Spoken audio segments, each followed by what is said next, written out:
Hello everyone, welcome to my YouTube channel smile queen Saraswati. তো বহুদিন পর আরেকটা নতুন ভিডিও নিয়ে তোমাদের সামনে চলে আসলাম। তো তোমরা সবাই কেমন আছো? আশা করছি ভালো আছো, আর আমিও অনেক ভালো আছি।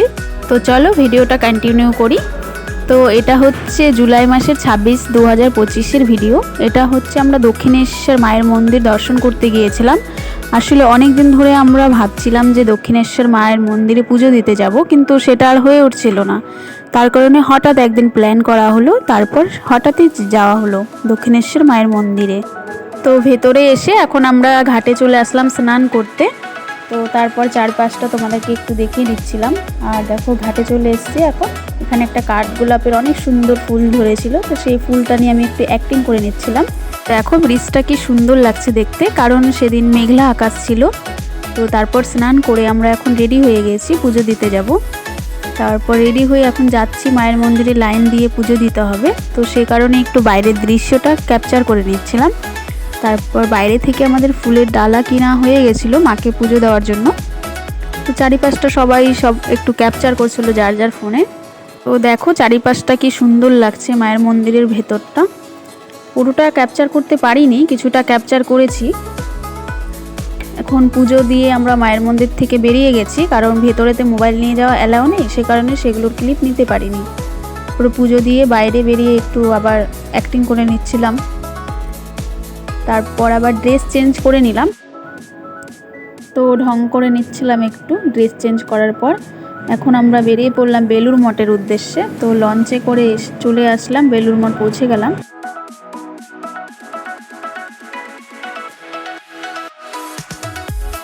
বেলুড় মঠ থেকে ঘুরে এখন আমরা বেরিয়ে পড়লাম নবদ্বীপ স্টেশনে কতগুলো বাদর বসেছিল সেগুলোরও ছোট্ট ক্লিপ নিয়ে নিলাম। তারপর এখন আবার নৌকাতে উঠে গিয়েছি মায়াপুর যাওয়ার উদ্দেশ্যে। তো দেখো মায়াপুর মন্দিরটার কিছু ক্লিপ নিয়ে নিয়েছি। তো তারপর আমরা মায়াপুর পৌঁছে গেছি। মায়াপুরে পৌঁছে গিয়ে আমরা রুম ভাড়া নিয়েছিলাম, কিন্তু রুম ভাড়ার ক্লিপগুলো আর নেইনি। তো তারপর আমরা রুমে ফ্রেশ হয়ে সবাই মিলে চলে এসেছি মায়াপুর মন্দিরে দর্শন করতে। তো মন্দিরে এসে দেখো ক্লিপ নিচ্ছি মন্দিরটা। আর নতুন মন্দিরটা এখনও ওপেন হয়নি। এই মন্দিরটা ওপেন হতে এখনও 1-2 বছর টাইম লাগবে। আমাদেরকে তো একজন বললো যে 2025-এ ওপেনিং হয়ে যাবে নতুন মন্দিরটা। আর দেখো কি সুন্দর মন্দিরটা লাগছে। নতুন মন্দিরটার ভেতরে এখনও যাইনি, গেলে হয়তো আরও সুন্দর লাগবে। তো তারপর আমরা এখন গোশালা যাচ্ছি। তো যাওয়ার পথে আমরা দেখছি যে একটা গরুর গাড়ি যাচ্ছে, যেখানে প্যাসেঞ্জার আছে অনেকগুলো। ওরা গোশালাতেই যাচ্ছে।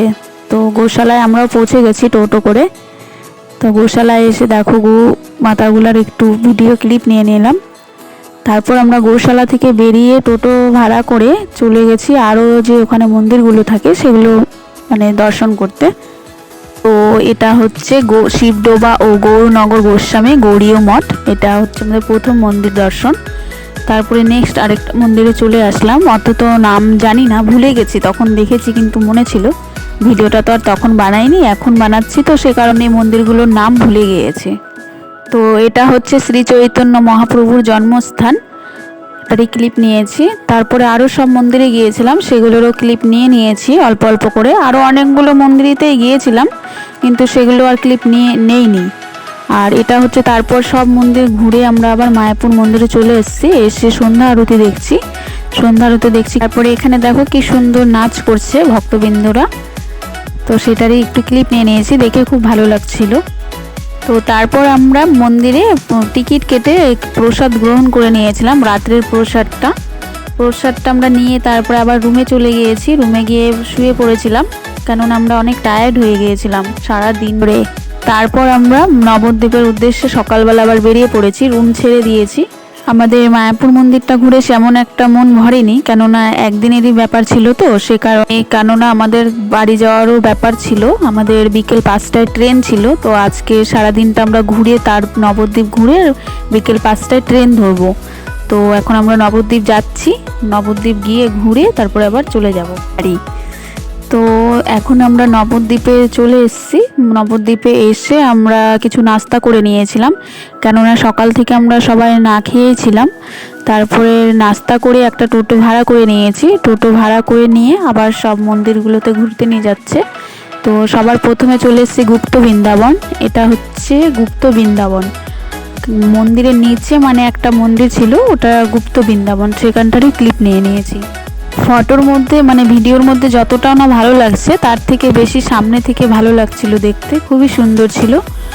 তারপর আমরা চলে এসেছি ওখান থেকে বেরিয়ে নিমাইয়ের জন্মস্থানে চলে এসেছি। তারপরে ওখান থেকে বেরিয়ে আরেকটা মন্দিরে চলে এসেছি। এখানে রয়েছে 60 ফুট গৌরাঙ্গ মহাপ্রভু। তো এটা একটা পাহাড়ের মতন বানানো ছিল, যেটাকে পাহাড়ি বলা হয়। তো সেই পাহাড়টার ভিতর দিয়ে আমরা যাচ্ছি ভেতরে 60 ফুট গৌরাঙ্গ মহাপ্রভুকে দেখার জন্য। তো ভালোই ভিড় ছিল, অনেকখানি ভিড় ছিল ওখানে। তো দেখো কি সুন্দর এই 60 ফুট মহাপ্রভু। তো সেখানে রাধাকৃষ্ণের রাসলীলারও কিছু দৃশ্য তুলে ধরা হয়েছিল, ওগুলোরও ক্লিপ নিয়ে নিয়েছি অল্প অল্প করে। সব তো নিতে পারিনি, কিছু কিছু ক্লিপ নিয়েছি, কিছু কিছু আবার নেইনি। আর মন্দিরগুলোর নামও সেরকম ভালো করে যেগুলো জানতাম সেগুলোই বলছি। তো তারপর দেখো আমরা ঘুরে ঘুরে দেখছি চারদিকটা। এটা তো প্রথমেই দেখো একটা বজরংবলীর মূর্তি ছিল, তারপর আরও অনেক কিছু দৃশ্য ছিল, সেগুলো একটু একটু করে ক্লিপ নিয়ে নিয়েছি। দেখো কি সুন্দর লাগছে দেখতে চারিপাশটা। তো মহাপ্রভুর দর্শন করে অনেকটাই শান্তি অনুভব করছিলাম। তো এই মন্দিরের ভেতরেই প্রভু জগন্নাথের দর্শন করে নিয়েছি। তো আমার ভিডিওটা যদি ভালো লেগে থাকে তাহলে লাইক, কমেন্ট, শেয়ার করে দিও। দেখা হচ্ছে নেক্সট কোনো ব্লগে। Bye bye.